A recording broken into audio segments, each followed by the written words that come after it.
nuestra confianza en Dios. Entonces, el año pasado, como para tiempo de diciembre, los primeros días de diciembre, pues yo voy al gimnasio. Ahorita estoy un poco fuera de forma, pero bueno, diciembre. Y estaba haciendo ejercicio y yo pues me exijo mucho en la parte del ejercicio y resulta que estando en eso sentí un dolor muy fuerte en el cuerpo, en la parte de la pelvis y frené. Fue tan fuerte el dolor que dejé de hacer ejercicio y me fui para la casa y me fui para donde el médico y me tomaron radiografía y todo y salió un desgaste en la pelvis. Entonces el fémur estaba haciendo contacto al hacer el movimiento y me causaba ese dolor. Y fuera de eso, entonces en la columna me salió, en la L5 me salió una pequeña molestia, una desviación. Pues lo de la columna sí me preocupó más, ¿no? Pero bueno, el dolor pasó varios días con ese dolor. Cuando fueron los pastores allá, mi yerno y mi hija, yo estaba con ese dolor todavía y me dificultaba caminar. Para pararme de la cama era un martirio, ¿sí? Entonces tomé un producto un medicamento para el dolor, me alivió. Fuimos a Barranquilla, disfrutamos, ahí fue cuando me engordé. Y vine bien, estaba bien, pero el viernes antepasado, el 24 de enero, sucedió algo que me dejó muy asustado, ¿no? En extremo, porque ese viernes me levanté y sentí un fuerte dolor en la columna. Y cuando yo sentí el dolor, traté de levantar el pie y resulta que no lo podía levantar nada. Me cogía un dolor muy fuerte que me inmovilizó casi. La única forma de caminar, tenía que caminar era bien recto y con paso suave. Parecía un viejito, aunque yo soy muy joven. Y al día siguiente fuimos al ayuno y todo, y el dolor continuaba. Y yo oraba al Señor, salirme del ayuno y el dolor continuó. Y en la noche, revisando ya el mensaje, el día siguiente yo oraba: Señor, tú sabes que yo me tomo estos medicamentos, pero tú eres mi sanador. Esa es la forma de yo estar orando a Dios. Y bueno, a la 1 de la mañana, ya cuando terminé de orar y todo, 1:30, me fui a acostar y el dolor continuaba, hermano, y yo no podía dormir. Y yo le rogaba: Señor, ¿cómo voy a predicar mañana todo renco allá en la iglesia? Yo digo que usted es un Dios de poder, de milagro. ¿Cómo me voy a presentar así en la iglesia? Y en eso, estando en esa lucha de reclamándole a Dios sus promesas, ¿sí?, yo me quedé dormido. Y de pronto, hermano, en la madrugada, sentí que mi cuerpo se estrujó, mi columna se estrujó, hizo ¡tra! Y fue tan fuerte que se estrujó que yo me levanté y dije: uy, Señor. Y entonces lo primero que hice fue lo que no podía hacer. Entonces levanté la pierna y ya no tenía dolor de nada, absolutamente el dolor se había ido y Dios me había sanado. Amén. Démosle un fuerte aplauso a nuestro Señor, hermano, porque Dios es fiel. Dios responde. Tenemos que creerle a Dios. Amén. Y de eso se trata en esta mañana, lo que quiero compartir con ustedes en Proverbios capítulo 3,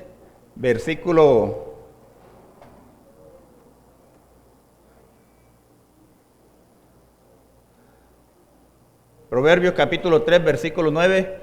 La palabra de Dios dice: honra al Señor con tu riqueza y con los primeros frutos de tus cosechas, así tus graneros se llenarán a reventar y tus bodegas rebosarán de vino.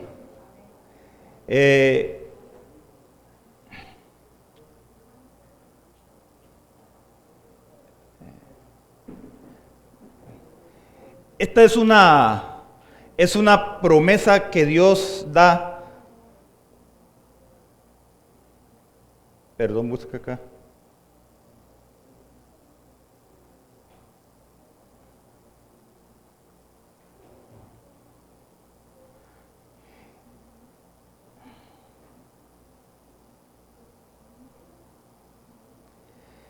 Esta es una promesa que Dios nos da, hermano. Y hay varias versiones que hablan sobre esta promesa de Dios. La versión de Nueva Traducción Viviente dice: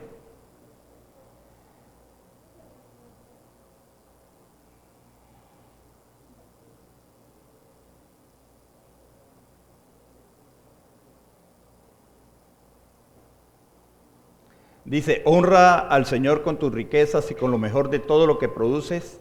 Entonces Él llenará tus graneros y tus tinajas se desbordarán de buen vino. La traducción en lenguaje actual, que me gusta mucho, dice: demuéstrale a Dios que para ti Él es lo más importante. Dale lo que tienes y de todo lo que ganes. Así nunca te faltará ni comida ni bebida. Entonces, cuando Proverbios nos está hablando de honrar a Dios, quiere decir que debemos darle a Dios lo mejor de lo mejor. Lo escogido, lo más puro, lo más abundante, lo de mayor calidad. Entonces, honrar en el hebreo es la palabra kabod, que quiere decir dar gloria, respeto, admiración, magnificar a esa persona.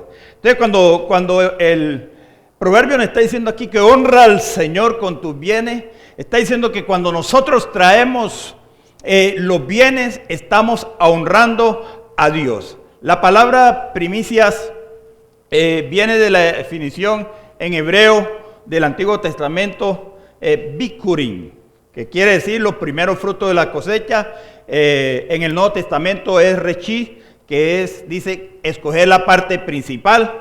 Y número 18:12 nos está diciendo: de aceite de mosto y de trigo, todo lo más escogido, las primicias de ellos que presentarán a Jehová, para ti las he dado. Entonces Dios exige al pueblo de Israel darle lo mejor, la primicia de todo, de escoger de todo lo producido del fruto de la tierra en ese tiempo y traerlo a la casa de Dios. En el griego del Nuevo Testamento la palabra es aparque, que es la primera parte, la ofrenda de los primeros frutos.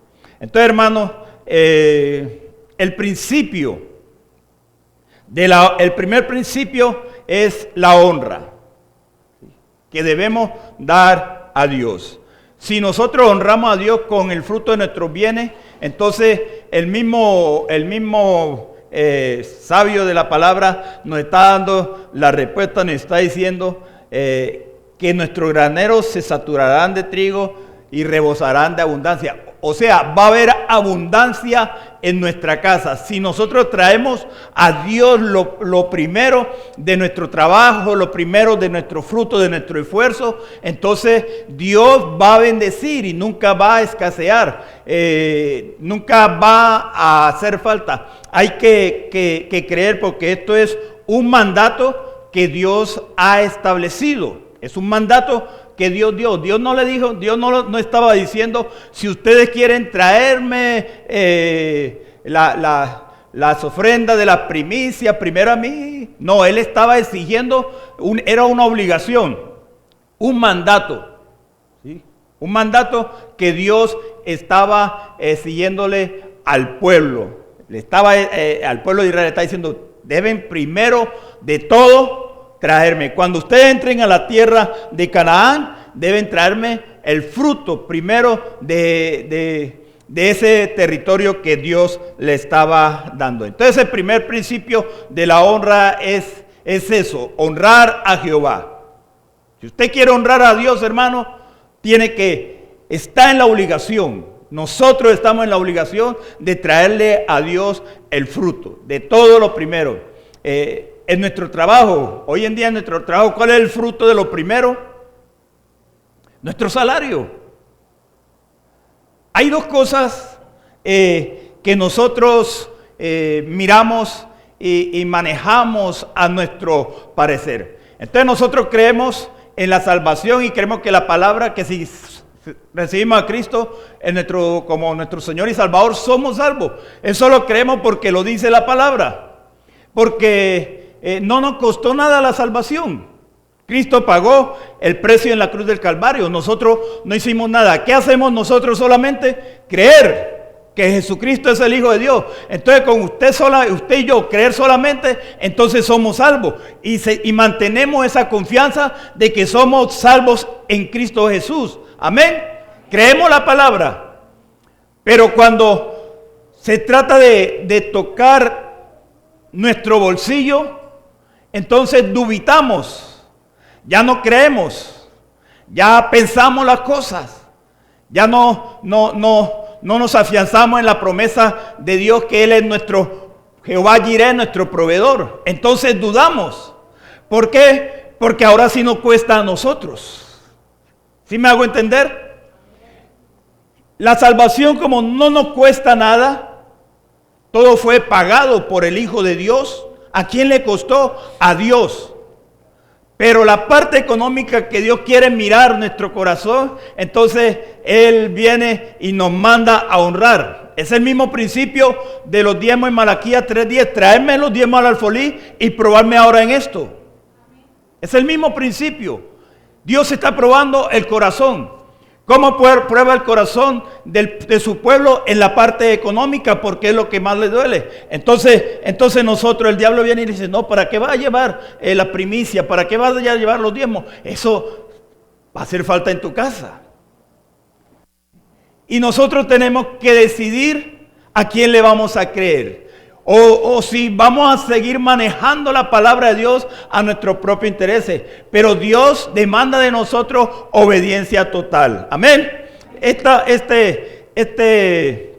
Fiesta de las primicias es un mandato de Dios que hace parte de dos fiestas más: la fiesta de la levadura, la fiesta de la siega y la fiesta de la cosecha, que es de la primicia, donde 3 veces al año el pueblo de Israel tenía que presentarse y los hombres traer con su familia la primicia de en cada una de estas fiestas. Era algo obligatorio. Entonces el pueblo de Israel llegaba y traían esa fiesta y venían tristes. Venían, ay, tengo que llevar estas ofrendas, este fruto, mi trabajo allá al sacerdote, para que el sacerdote coma y viva bien. Porque las tribus tenían que dar para que la tribu de Leví, que Dios dijo que le iba a sostener a través de las 11 otras tribus, tenían que llevarle. Entonces el sacerdote debería recibir eso para el sustento de él y de su casa. Amén. El trabajo del sacerdote no es en vano. Por eso son principios establecidos en la palabra de Dios. Y por eso es que el diablo no quiere que nosotros cumplamos los principios establecidos en la palabra de Dios. Y nos amarra en nuestro pensamiento, nos amarra en nuestra credibilidad. Y nosotros entonces no damos primicia y no diezmamos y no ofrendamos y perdemos la bendición de Dios. Porque esto se trata de lo que hay en nuestro corazón. Amén. Esto no se trata, hermano, de que usted sea muy espiritual. Eso se trata, Dios está probando, es el corazón de cada uno de nosotros. Es muy fácil ofrendar, diezmar 5,000 pesos. Pero cuando se habla de diezmar 1,000,000 de pesos, las circunstancias cambian. ¿Sí? Nuestro pensamiento empieza a razonar, pero es que yo necesito ese milloncito de pesos. Pero porque desviamos la mirada de esa confianza y de esa gratitud que debemos tener en Cristo Jesús.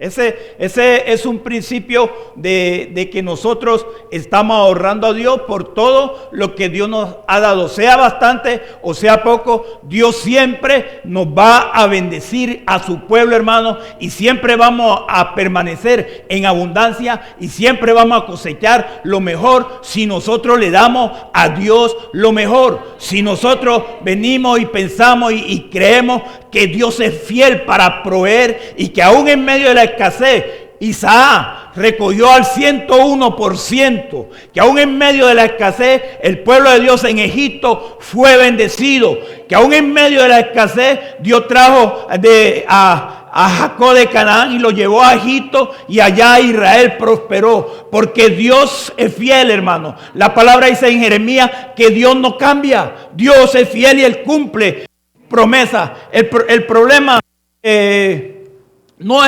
es que Dios su palabra no la cumple. El problema somos nosotros. La palabra está ahí, las promesas están aquí establecidas en la palabra de Dios. Nosotros veremos si la tomamos o no la tomamos para buscar el favor de Dios. Un segundo principio es que consagra todo lo demás. Romanos 11:16 dice: si las primicias son santas, también lo es la masa restante, y si la raíz es santa, también lo son las ramas. Cuando traemos las primicias, escucha bien, consagramos a Dios todo. Santificamos todo. ¿Qué quiere decir esto, hermano? Que la bendición de Dios va a arrancar desde ese primer paso. Cuando usted trae la primicia de su trabajo, el fruto de su trabajo a la casa de Dios y obedece a Dios, Dios va a bendecir todo su fruto, va a santificar todo delante de Él. Eso fue lo que pasó con Moisés en el monte, cuando la zarza ardía. Moisés llegó en un estado que él quería hacer lo que él pensaba, que iba a libertar a Israel, y todo le salió mal. Entonces cuando llega la zarza, ¿qué le dice Dios? Quita el calzado. El calzado es símbolo del mundo, ¿sí? Entonces lo estaba pasando de un estado carnal, de una visión carnal, de una visión mundana, de hacer su voluntad, de dirigirse bajo sus propios preceptos, ahora a vivir en la voluntad de Dios, a hacer lo que Dios quiere, a tener una vida victoriosa, a no sufrir más. Entonces ustedes ya conocen la vida de Daniel. Lo mismo pasa con nosotros. Dios quiere sacarnos de ese estado de mediocridad económica en que muchas veces vivimos nosotros como pueblo de Dios, cuando la palabra dice que nosotros somos llamados a prosperar así como prospera nuestra alma. Porque somos llamados a bendecir a otro a través de la bendición que Dios nos ha dado. Entonces, cuando nosotros traemos las primicias a Dios, las estamos presentando a Dios, le estamos diciendo: Señor, ahora no voy a depender de mí porque me ha ido mal, estoy mal económicamente, he fracasado económicamente, hay situaciones difíciles, no hay comida en mi alacena, en mi casa no hay cómo pagar los servicios. Pero cuando usted le entrega lo primero, lo que tiene, lo único que tiene para ofrendar a Dios, usted lo trae de corazón y lo pone en el altar y lo presenta al sacerdote como hizo el pueblo de Dios. Entonces Dios va a bendecir eso, hermano, esa primicia, va a bendecir su casa y nunca más va a haber escasez en su casa, porque la palabra de Dios así lo dice, así lo ha prometido. Dios va a santificar, hermano, todo a su alrededor a través de los frutos que usted traiga a la casa de Dios. Podemos, hermano, con la primicia decimos que se le entregamos todo a Dios, pero con el diezmo ratificamos esa promesa. Amén. Es lo mismo que cuando celebramos la Santa Cena. Cada vez que nosotros estamos celebrando la Santa Cena, estamos ratificando una alianza con Dios. El precio pagado en la cruz del Calvario y por el cual somos salvos. El tercer principio es que nos introduce a disfrutar de las promesas. Cuando usted, hermano, trae las primicias, dice Deuteronomio 26, 1, 4. Cuando hayas entrado en la tierra que Jehová tu Dios te da por herencia y tome posesión de ella y la habites, entonces tomarás de las primicias de todos los frutos que sacares de la tierra que Jehová tu Dios te da y la pondrás en una canasta e irás al lugar que Jehová tu Dios escogiere para hacer habitar allí su nombre. Y te presentarás al sacerdote, en nuestro tiempo al pastor, que hubiera en aquellos días y le dirás: declaro hoy a Jehová Dios que he entregado en la tierra que juró a nuestros padres que nos daría, las primicias. Y el sacerdote tomará la canasta de tu mano y la pondrá delante del altar de Jehová. Cuando das primicia, declaras que estás entrando en tierra de bendición. Declara que estás entrando en la gracia. Declara que estás entrando en la confianza. Declara que estás entrando en la dependencia de Dios. Declara, hermano, que usted está entrando en terreno de bendición. Canaán era terreno de bendición para Israel. Las primicias, nuestro fruto, nuestro trabajo, cuando traemos a la casa de Dios y la presentamos delante del pastor, estamos entrando en terreno de bendición. Estamos guardados, hermanos, protegidos por el ángel de Jehová. Cualquier ataque del enemigo sobre nuestra finanza, sobre nuestra salud, sobre nuestra vida, sobre el linaje, no va a prosperar, porque no se dormirá el que guarda al pueblo de Dios. Permanecerá fiel, porque Dios es fiel, hermano, para hacer su obra y para que la promesa de Él se cumpla y para que el pueblo, a través del cumplimiento de esa promesa, vea que Dios es fiel. Por eso le daba ese testimonio de sanidad en mi cuerpo, hermano, porque era el dolor insoportable, pero yo estaba arraigado que Jehová es nuestro sanador. Y yo le decía: Señor, tú eres mi sanador. Y aunque el dolor me consumía, hermano, y yo me retorcía en silencio, no le mostraba a nadie lo que estaba padeciendo, pero yo le decía: Señor, tú eres mi sanador. Y cuando uno confía y cree y tiene la confianza y depende de Dios, Dios responde. Porque Dios responde a la fidelidad de su pueblo, hermano, a la obediencia de su pueblo, aquel que está haciendo la voluntad de Dios. El diablo quiere que el pueblo desobedezca. El diablo nos habla: no, ¿para qué vas a llevar? Mira, el pastor no necesita, tú tienes necesidades. Así me decían en la empresa. Y yo le decía: a mí no me interesa lo que el pastor, si anda en carro y yo ando a pie y en bus. A mí no me importa. Yo sé que la palabra me dice traer ofrenda, primicia, diezmo a la casa de Dios, y Dios me va a bendecir. Y Dios me ha bendecido hasta el día de hoy. Y aquellos hermanos que me criticaban porque llevaba a la casa de Dios mi salario, entonces venían a mí para que le prestara plata, porque veían que había sido bendecido en Dios. Y yo le decía: si usted quiere ser bendecido, lleve su ofrenda, lleve su diezmo a la casa de Dios. Eso se trata, hermano, de una dependencia total a Dios. Deje de estar quejándose. Deje de estar, porque cuando usted se queja, usted está dudando de Dios. Cuando usted anda usted no está creyéndole a Dios las promesas de Dios, no está creyendo en la palabra de Dios, no está creyendo en lo que Cristo estableció en su reino aquí en la tierra. Usted, cuando dice queja, usted está honrando a Satanás, porque le está creyendo lo que él está diciendo y está dejando la verdad de la palabra de Dios a un lado. Y cuando dejamos la palabra y desviamos nuestras vidas, nuestros ojos, nuestros oídos a lo que el enemigo dice, entonces la bendición no la vamos a ver. Por eso es que hay muchos cristianos que no tienen. que no viven en una bendición constante. Que andan necesitados. Que están contrarios al orden de lo que Dios ha establecido. Y tenemos que reorganizar. Porque el cuarto principio es que Dios honra a los que le honran. Dios honra a los que le honran, hermano.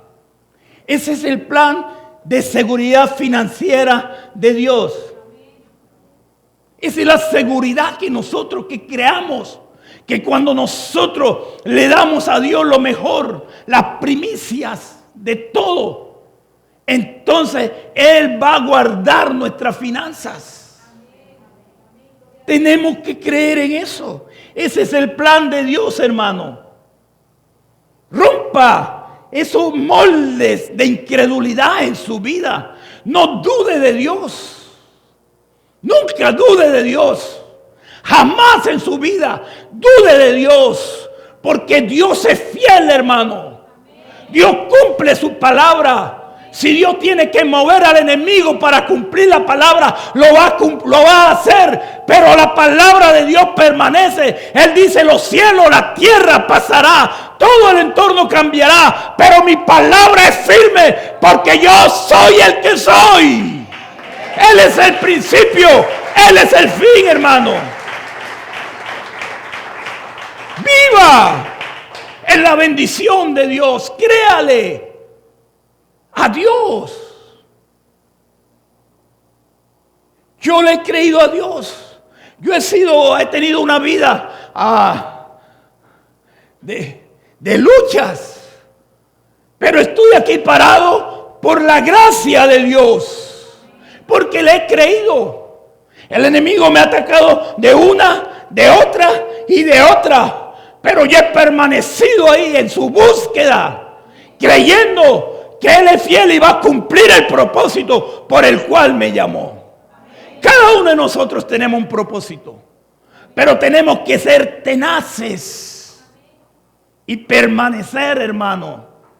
No dude, por favor, no dude de Dios. Si usted no tiene en su casa y el único que tiene, llévelo a Dios. ¿Se acuerda de la mujer de las tinajas de aceite? No tenía nada. Y llegó el profeta Eliseo y le dijo: prepárame primero a mí la arepa.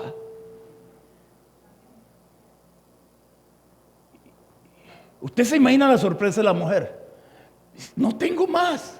Y viene este profeta que le prepara a él, y entonces nos morimos yo y mis hijos, mi hijo y yo.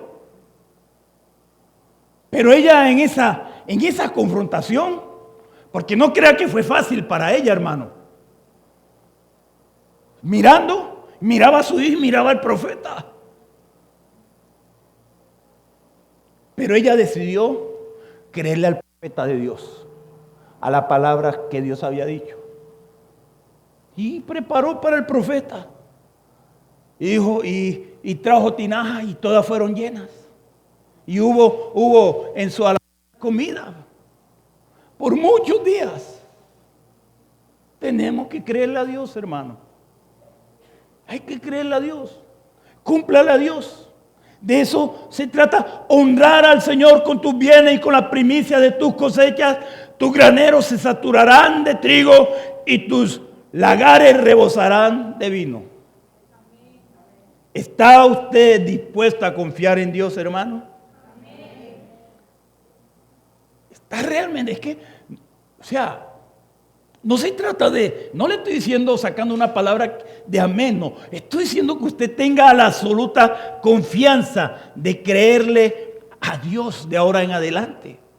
De decir que, como yo estaba dolido, hasta para sentarme me torcía, pero yo que sabía que Él es mi sanador. Hasta ese punto, ¿usted está dispuesto a creer y a confiar en Dios?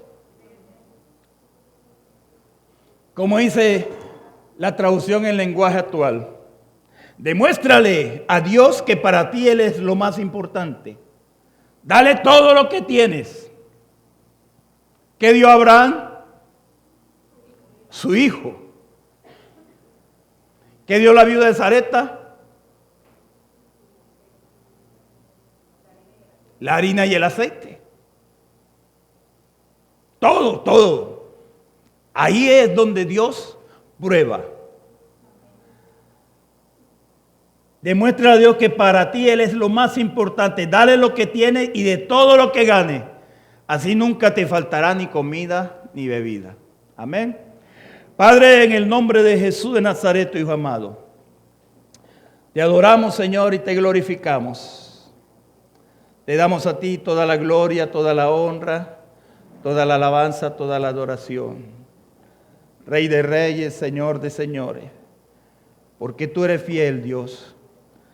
Padre, yo te pido en el nombre de Jesús que la palabra que tú has dado a nuestras vidas hoy, Señor, sea guardada en nuestro corazón y aplicada en nuestro razonamiento, Padre. Oh Señor, que rompamos paradigmas